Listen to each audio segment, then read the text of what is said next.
Beberapa kali saya diminta untuk sharing tentang bagaimana caranya membuat footage dengan smartphone. Dan tahukah teman-teman jawaban apa yang saya sampaikan kepada beliau-beliau yang request itu? Saya dengan jujur saya bilang, "Mas, maaf saya nggak bisa." Jadi, di video kali ini, saya akan sharing kepada teman-teman semua tentang bagaimana mengoptimalkan kemampuan kecil dan melupakan kekurangan teman-teman yang sekiranya jumlahnya besar. Stay tune di video ini, saya kembali setelah ini.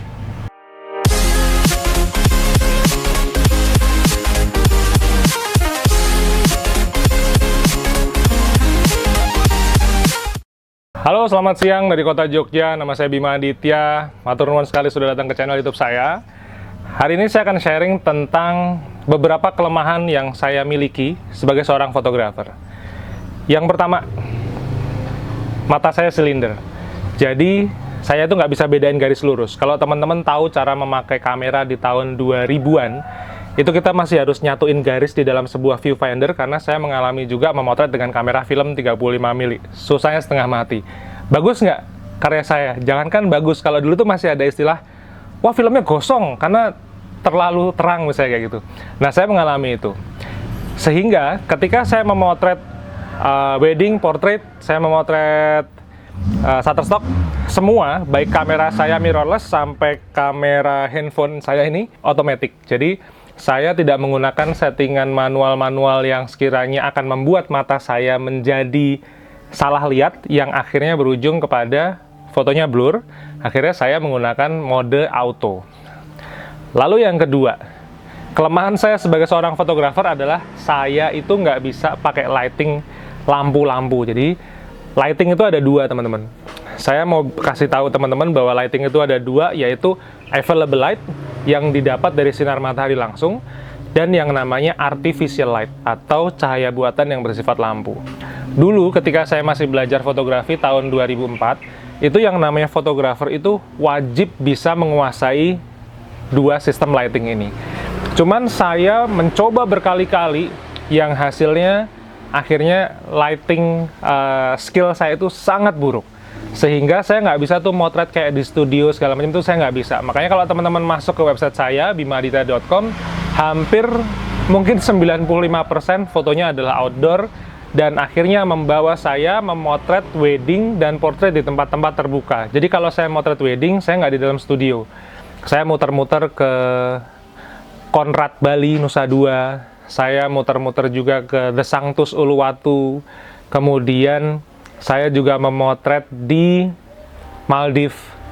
Kemudian ketika saya portrait, saya memotret juga ketika musim dingin di Hong Kong. Jadi pemotretan saya, foto-foto saya itu nggak ada yang di dalam studio. Kenapa begitu? Karena saya nggak bisa. Nah, fungsinya apa sih saya sharing kepada teman-teman begini? Di dalam dunia microstock, teman-teman kan saya sarankan kalau memang punyanya handphone, maka pakailah handphone. Anggaplah tidak memiliki kamera seperti saya, anggaplah sebagai kelemahan teman-teman. Cuman bukan itu yang mau saya ulas. Yang saya harapin di sini adalah pergunakan saja kamera handphonenya, nggak usah ngeluarin duit untuk cari kamera, DSLR, mirrorless, nggak usah. Itu ngabis-ngabisin duit, karena mungkin teman-teman barusan terjun ke microstock. Jadi spend ke alat yang mahal-mahal, jadinya malah takutnya rugi. Nah, itu yang saya hindarkan. Makanya, kalau misalnya teman-teman juga nggak bisa bikin footage pakai handphone, jangan pakai handphone. Pakai handphonenya dipakai motret aja. Siapa sih yang bilang footage angkanya besar? Saya juga yang bilang. Karena saya lihat dari teman-teman saya. Cuman saya berkali-kali nyoba footage. Saya dari 136 footage baru laku 2. Tapi dari 3.800-an foto, wah udah banyak. Udah ratusan foto saya laku, dan setiap hari alhamdulillah dapat rezeki lah, intinya gitu. Jadi sekali lagi, teman-teman kalau misalnya teman-teman meminta saya untuk membuat footage pakai handphone, ini sampai nggak tahu sampai kapan juga saya nggak ngerti gitu, karena saya udah coba berkali-kali dan saya nggak berhasil. Ketika saya fokus kepada kelemahan saya ini, jadinya karya saya nggak jadi-jadi, portofolio saya nggak jadi-jadi, hasilnya apa? Nggak dapat duit gitu. Nah, makanya saya berharap teman-teman kalau punyanya handphone, maka pakai handphone. Nggak usah beli kamera dulu, nanti dinikmati dulu royaltinya. zakat sama sedekahnya dibagi, anak istri orang tuanya dikasih duluan, kemudian tabung. Begitu udah bisa nabung, misalnya dapat 10 juta, baru beli kamera. Kalau misalnya baru-baru mulai aja, pakai kamera handphone aja. Misalnya footage gimana? Footage sama foto susah mana sih? Susah footage.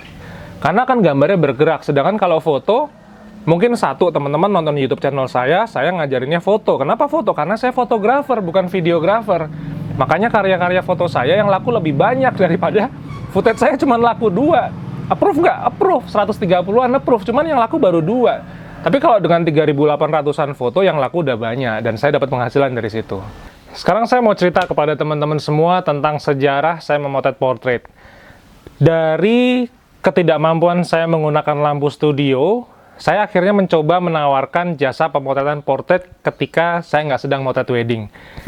Kalau orang-orang kan akhirnya foto bayi, foto keluarga di studio pakai lampu segala macam gitu. Akhirnya karena saya nggak bisa, saya bilang sama klien gini, Mbak, oke saya fotoin anaknya, cuman fotonya di rumah aja ya gitu.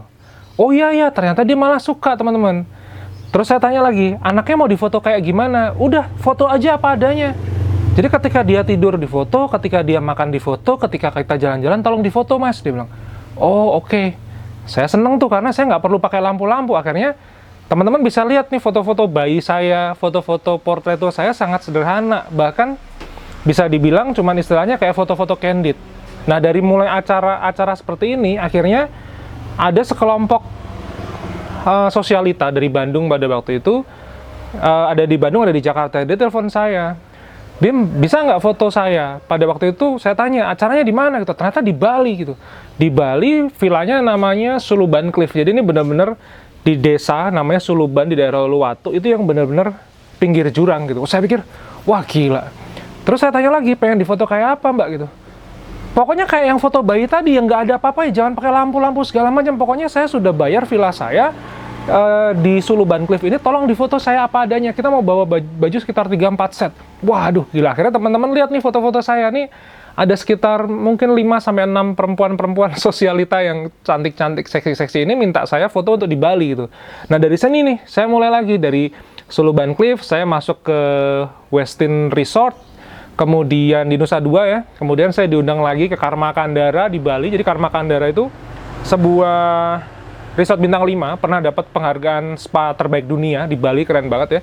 Itu resortnya di atas, dan dia punya satu hill tram atau sebuah kereta privat yang mengarah ke private beach club.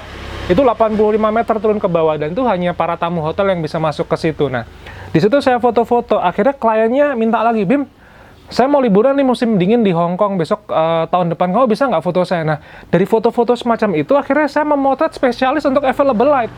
Harapan saya ketika teman-teman tuh punyanya cuman handphone, sudah nggak usah memaksakan, misalnya handphonenya kentang nih kayak handphone saya gitu, susah banget misalnya untuk bikin footage, udah nggak usah bikin footage, karena siapa tahu rezeki teman-teman akan dibuka melalui sebuah foto gitu.